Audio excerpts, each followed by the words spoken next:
okay? So this happens in the stroma, so this is outside the thylakoid, you gotta remember that. This is in the liquid. Again, there isn't just a single Calvin cycle in the thylakoid, there's thousands of Calvin cycles, okay? There's 3 stages to the Calvin cycle. What we call carbon fixation, reduction of 3-PGA, okay, which basically makes something called G3P. We'll get into that a little bit later. And then the regeneration of Ruby P, okay? Carbon fixation's idea is I'm going to take carbon dioxide and I'm going to fix it into the cycle, all right? And there's different ways plants do that. That's the second question today, is the different methods of carbon fixation, because some plants that live in the desert have to do something a little bit different because of the environment they're in, right? And some are just more primitive. Okay, so when I look at this particular situation, okay, there's a molecule over here called Ruby P, okay, and Ruby P is kind of like is just like oxaloacetate in the citric acid cycle. I do have to know this molecule, okay, for the quiz tomorrow. It's just a molecule that the carbon dioxide is going to get attached to, okay. Don't get too bent about it. It's a 5-carbon sugar. Okay, and we're going to do, it says we're going to go 3 to 3, that's fine, that's normally what happens. So 3 molecules of carbon dioxide come in. Another very important molecule is this guy, rubisco. Rubisco is the enzyme that's going to attach carbon dioxide to Ruby P. Okay, rubisco is the most common enzyme on the planet. This is the enzyme that every plant uses in the Calvin cycle. There's a lot of plants on the planet. Okay.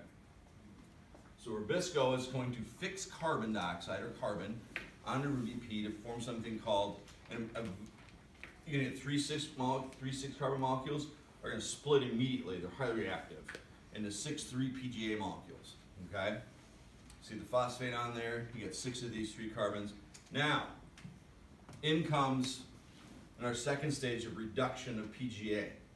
Okay, where did this come from? Light reactions. Yep.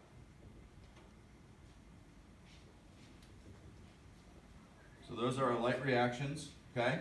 6 ATPs come in, all right? In the process, changing and rearranging the PGA molecule into something different. Do I need to know what that is? No. Okay? Once that's happened, then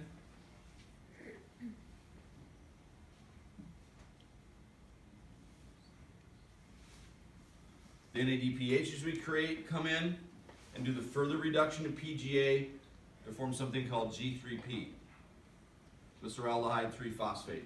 Glyceraldehyde 3-phosphate is eventually going to become glucose.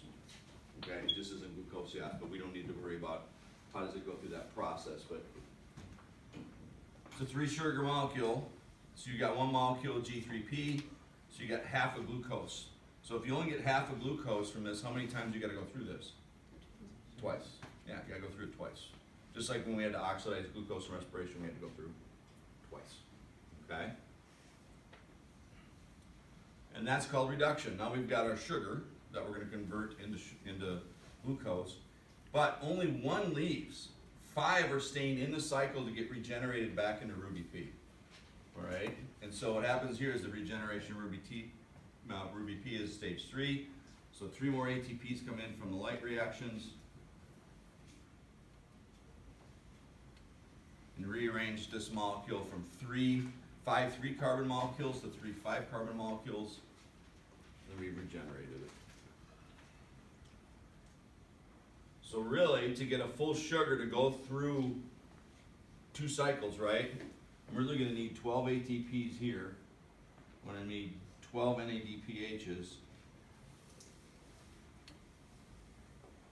And I'm going to need 6 more ATPs over here, right? So 18 ATPs and 12 NADPHs to make 1 sugar. It takes a lot of energy to make the sugar, but they're using sunlight to do it, to make the ATPs and NADPHs. That's an unlimited source of energy. So it's a pretty efficient system. And now it has this glucose.